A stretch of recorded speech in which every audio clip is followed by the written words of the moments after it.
ಬಿಹಾರದಲ್ಲಿ ನೆಲೆ ಕಂಡುಕೊಳ್ಳೋಕೆ ತೀವ್ರ ಪ್ರಯತ್ನ ಪಡ್ತಿರುವ ಕನ್ನಯ್ಯ ಕುಮಾರ್ಗೆ ಈಗ ಎದುರಾಗಿರುವ ಹೊಸ ಸವಾಲು ಯಾವುದು? ಯುವಜನರನ್ನ ಸೆಳೆಯೋಕೆ ಕನ್ನಯ್ಯ ಮಾಡುವ ಪ್ರತಿಯೊಂದು ಪ್ರಯತ್ನವೂ ಅವರಿಗೆ ತಿರುಗ್ಬಾಣ ಆಗ್ತಿರೋದು ಹೇಗೆ?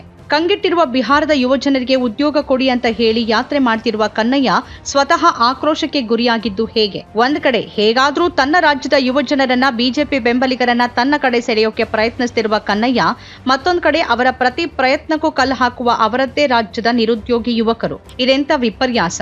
ಕಾಂಗ್ರೆಸ್ ನಾಯಕ ಕನ್ನಯ್ಯ ಕುಮಾರ್ ಭೇಟಿಯ ನಂತರ ಬಿಹಾರದಲ್ಲಿ ದೇವಾಲಯ ತೊಳೆಯಲಾಗಿರುವ ವಿಚಾರ ಭಾರೀ ವಿವಾದಕ್ಕೆ ಎಡೆಮಾಡಿಕೊಟ್ಟಿದೆ. ಗುರುವಾರ ಕನ್ನಯ್ಯ ಕುಮಾರ್ ಭೇಟಿಯ ನಂತರ ಸಹರ್ಸಾ ಜಿಲ್ಲೆಯ ಬನಗಾಂವ್ನಲ್ಲಿನ ದುರ್ಗಾ ದೇವಾಲಯವನ್ನ ಗಂಗಾಜಲದಿಂದ ತೊಳೆಯಲಾಯಿತು ಅಂತ ಹೇಳಲಾಗಿದೆ. ಈ ಘಟನೆ ತೀವ್ರ ವಿವಾದಕ್ಕೆ ಕಾರಣವಾಗಿದ್ದು, ಬಿಜೆಪಿಯೇತರ ಪಕ್ಷಗಳ ಜನರನ್ನ ಬಿಜೆಪಿ ಅಸ್ಪೃಶ್ಯರಂತೆ ನಡೆಸಿಕೊಳ್ತಿದ್ಯಾ ಅನ್ನೋ ಪ್ರಶ್ನೆಗಳಿದ್ದಿವೆ. ಇದಕ್ಕೆ ಪ್ರತಿಕ್ರಿಯಿಸಿರುವ ಬಿಜೆಪಿ, ದೇವಾಲಯವನ್ನ ಸ್ಥಳೀಯರು ಕನ್ನಯ್ಯ ಕುಮಾರ್ ಭೇಟಿಯ ನಂತರ ತೊಳೆದಿರೋದು ಅವರ ರಾಜಕೀಯ ದೃಷ್ಟಿಕೋನಗಳ ಕಡೆಗಿನ ತಿರಸ್ಕಾರದ ಸೂಚನೆ ಅಂತ ಹೇಳಿದೆ. ಕನ್ನಯ್ಯ ಕುಮಾರ್ ಅವರು ಪಲಾಯನ್ ರೋಖೋ ನೌಕರಿ ದೋ ಅಂದ್ರೆ ವಲಸೆ ನಿಲ್ಲಿಸಿ ಉದ್ಯೋಗ ಒದಗಿಸಿ ಅನ್ನೋ ಅಭಿಯಾನದ ವೇಳೆ ಭೇಟಿ ನೀಡಿದ ಬನಗಾಂವ್ ಗ್ರಾಮದಲ್ಲಿರುವ ದುರ್ಗಾ ದೇಗುಲದಲ್ಲಿ ಈ ಘಟನೆ ನಡೆದಿದೆ. ಮೇಲ್ಜಾತಿಯ ಭೂಮಿಹಾರ್ ಸಮುದಾಯಕ್ಕೆ ಸೇರಿದವರಾಗಿರುವ ಕನ್ನಯ್ಯ ಕುಮಾರ್ ಅವರು ದೇವಾಲಯದ ಮೈದಾನದಲ್ಲಿ ಭಾಷಣ ಮಾಡಿದ್ರು. ಆದರೆ ಅವರು ಅಲ್ಲಿಂದ ಹೊರಟ ಬಳಿಕ ಕೆಲವರು ದೇವಾಲಯದ ಆವರಣದಲ್ಲಿ ಬಕೆಟ್ಗಳಿಂದ ನೀರು ಸುರಿತಿರೋದ್ರ ವಿಡಿಯೋ ವ್ಯಾಪಕವಾಗಿ ಹರಿದಾಡ್ತಾ ಇದೆ. ವರದಿ ಪ್ರಕಾರ ಸ್ಥಳೀಯ ಯುವಕರು ಗಂಗಾಜಲದೊಂದಿಗೆ ದೇವಾಲಯದ ಅಂಗಳ ಮತ್ತು ಕನ್ನಯ್ಯ ಕುಮಾರ್ ಭಾಷಣ ಮಾಡಿದ್ದ ಸ್ಥಳವನ್ನ ಸ್ವಚ್ಛಗೊಳಿಸಿದ್ದಾರೆ. ಮಾರ್ಚ್ 16 ರಂದು ಪಶ್ಚಿಮ ಚಂಪಾರಣ್ನಿಂದ ಯಾತ್ರೆಯ ಮೊದಲ ಹಂತವನ್ನು ಪ್ರಾರಂಭಿಸಿರುವ ಕನ್ನಯ್ಯ ಕುಮಾರ್ ಮಾರ್ಚ್ 31 ರಂದು ಕಿಶನ್ಗಂಜ್ನಲ್ಲಿ ಯಾತ್ರೆಯನ್ನ ಕೊನೆಗೊಳಿಸಲಿದ್ದಾರೆ. ಬಿಹಾರದಲ್ಲಿ ಆಡಳಿತಾರೂಢ ಬಿಜೆಪಿ ನೇತೃತ್ವದ ಎನ್ಡಿಎ ವಿರುದ್ಧ ಅವರು ತಮ್ಮ ಭಾಷಣದಲ್ಲಿ ವಾಗ್ದಾಳಿ ನಡೆಸಿದ್ರು. ಈ ಸರ್ಕಾರಕ್ಕೆ ಉದ್ಯೋಗ ನೀಡೋಕೆ ಸಾಧ್ಯವಾಗ್ತಿಲ್ಲ, ಪ್ರತಿಯೊಂದು ಸ್ಪರ್ಧಾತ್ಮಕ ಪರೀಕ್ಷೆನೂ ಪ್ರಶ್ನೆ ಪತ್ರಿಕೆ ಸೋರಿಕೆಯಿಂದ ಹಾಳಾಗ್ತಿದೆ ಅಥವಾ ಇತರ ಅಕ್ರಮಗಳಿಂದಾಗಿ ನ್ಯಾಯಾಲಯದ ಮೊಕದ್ದಮೆಗಳಲ್ಲಿ ಸಿಲ್ಕತ್ತೆ.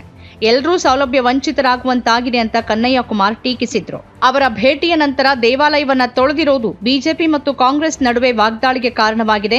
ಕನ್ನಯ್ಯ ಕುಮಾರ್ ಈ ವಿಷಯದ ಬಗ್ಗೆ ಯಾವುದೇ ಪ್ರತಿಕ್ರಿಯೆ ನೀಡಿಲ್ಲ. ಆದರೆ ಆರ್ಎಸ್ಎಸ್ ಮತ್ತು ಬಿಜೆಪಿ ಬೆಂಬಲಿಗರು ಮಾತ್ರ ಧರ್ಮನಿಷ್ಠರೇ ಮತ್ತು ಉಳಿದವರು ಅಸ್ಪೃಶ್ಯರೇ ಅಂತ ಕಾಂಗ್ರೆಸ್ ನಾಯಕರು ಪ್ರಶ್ನಿಸಿದ್ದಾರೆ. ಈ ಕೃತ್ಯ ಭಗವಾನ್ ಪರಶುರಾಮನ ವಂಶಸ್ಥರನ್ನ ಅಗೌರವಿಸಿದೆ.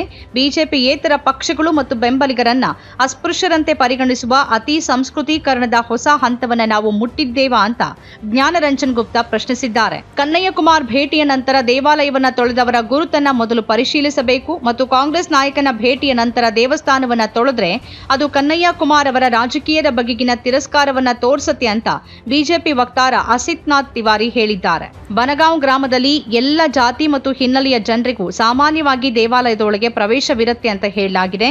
ಇದು ಯಾರೋ ಕೆಲ ದುಷ್ಕರ್ಮಿಗಳ ಕೆಲಸವಾಗಿರಬಹುದು ಅಂತ ಗ್ರಾಮದ ಹಿರಿಯರೊಬ್ಬರು ಹೇಳಿರೋದಾಗಿ ವರದಿಯಾಗಿದೆ. ದೇವಾಲಯವನ್ನ ಸ್ವಚ್ಛಗೊಳಿಸಿದವರ ಪ್ರಕಾರ ಕನ್ನಯ್ಯ ಕುಮಾರ್ ವಿರುದ್ಧ ಈಗಾಗಲೇ ದೇಶದ್ರೋಹದ ಆರೋಪಗಳಿವೆ. ಜೊತೆಗೆ ಅವರು ಧಾರ್ಮಿಕ ಮತ್ತು ರಾಷ್ಟ್ರೀಯ ವಿಷಯಗಳ ಬಗ್ಗೆ ನಿರಂತರವಾಗಿ ವಿವಾದಾತ್ಮಕ ಹೇಳಿಕೆಗಳನ್ನ ನೀಡಿದ್ದಾರೆ. ಹಾಗಾಗಿ ಆ ಸ್ಥಳಗಳನ್ನ ಗಂಗಾಜಲದಿಂದ ಸ್ವಚ್ಛಗೊಳಿಸುವ ಮೂಲಕ ಶುದ್ಧೀಕರಿಸಲಾಗ್ತಿದೆ. ಮುಂದೇನೂ ಹೀಗೆ ಮಾಡ್ತೀವಿ ಅಂತ ಈ ಕೃತ್ಯದ ನೇತೃತ್ವ ವಹಿಸಿದ್ದ ವಾರ್ಡ್ ಕೌನ್ಸಿಲರ್ ಅಮಿತ್ ಚೌಧರಿ ಹೇಳಿರೋದನ್ನ ವರದಿಗಳು ಉಲ್ಲೇಖಿಸಿವೆ. ಕಳೆದ ವರ್ಷ ಸಮಾಜವಾದಿ ಪಕ್ಷದ ಮುಖ್ಯಸ್ಥ ಅಖಿಲೇಶ್ ಯಾದವ್ ಅವರು ಕನೌಜ್ನಲ್ಲಿರುವ ಗೌರಿಶಂಕರ ಮಹಾದೇವ್ ದೇವಸ್ಥಾನಕ್ಕೆ ಭೇಟಿ ನೀಡಿದ ನಂತರನೂ ದೇವಾಲಯವನ್ನ ತೊಳೆಯಲಾಗಿದ್ದರ ಬಗ್ಗೆ ಅವರು ಆರೋಪಿಸಿದ್ರು. ಕನ್ನಯ್ಯ ದೇವಸ್ಥಾನದಲ್ಲಿ ಧಾರ್ಮಿಕ ಉಡುಗೆ ತೊಡುಗೆಯಲ್ಲಿ ಶ್ರದ್ಧೆಯಿಂದ ಪೂಜೆ ಮಾಡ್ತಿರುವ ಫೋಟೋ ಇತ್ತೀಚೆಗೆ ವೈರಲ್ ಆಗಿ ಸಾಕಷ್ಟು ಚರ್ಚೆಗೆ ಕಾರಣ ಆಗಿತ್ತು. ಅದರ ಬೆನ್ನಿಗೆ ಈ ದೇವಸ್ಥಾನ ತೊಳೆದಿರುವ ಸುದ್ದಿ ಬಂದಿದೆ. ತಮ್ಮ ಹೇಳಿಕೆಗಳು, ಭಾಷಣಗಳ ಮೂಲಕ ಸಾಕಷ್ಟು ಜನಪ್ರಿಯತೆ ಗಳಿಸಿರುವ ಕನ್ನಯ್ಯಗೆ ಅದನ್ನ ಮತಗಳಾಗಿ ಪರಿವರ್ತಿಸೋದು ಸಾಧ್ಯವಾಗ್ತಾ ಇಲ್ಲ. ತವರು ರಾಜ್ಯ ಬಿಹಾರ ಹಾಗೂ ದಿಲ್ಲಿ ಎರಡೂ ಕಡೆ ಅವರು ಚುನಾವಣೆಗಳಲ್ಲಿ ದೊಡ್ಡ ಸೋಲನ್ನೇ ಕಂಡಿದ್ದಾರೆ. ಈಗ ಬಿಹಾರ ಹಾಗೂ ಅಕ್ಕಪಕ್ಕದ ರಾಜ್ಯಗಳ ಯುವಜನರನ್ನ ಕೇಂದ್ರೀಕರಿಸಿ ಉದ್ಯೋಗಕ್ಕಾಗಿ ಯಾತ್ರೆ ಮಾಡ್ತಿದ್ದಾರೆ. ಜೊತೆಗೆ ದೇವಾಲಯಗಳಲ್ಲೂ ಕಾಣಿಸಿಕೊಳ್ತಿದ್ದಾರೆ. ಬಿಜೆಪಿ ಐಟಿ ಸೆಲ್ ಸೃಷ್ಟಿ ಮಾಡಿರುವ ತನ್ನ ಹಿಂದೂ ವಿರೋಧಿ ಇಮೇಜ್ ಕಳಚಲು ಕನ್ನಯ್ಯ ಕಸರತ್ತು ಮಾಡ್ತಿದ್ದಾರೆ ಅನ್ನೋ ಮಾತುಗಳು ಕೇಳಿ ಬಂದಿದ್ವು. ಹಿಂದೂ ಮತಗಳ ಮೇಲೆ ಕಣ್ಣಿಟ್ಟು ಕನ್ನಯ್ಯ ತೀರಾ ಪ್ರಗತಿಪರರ ಜೊತೆ ಹೆಚ್ಚು ಕಾಣಿಸ್ಕೊಳ್ತಾ ಇಲ್ಲ.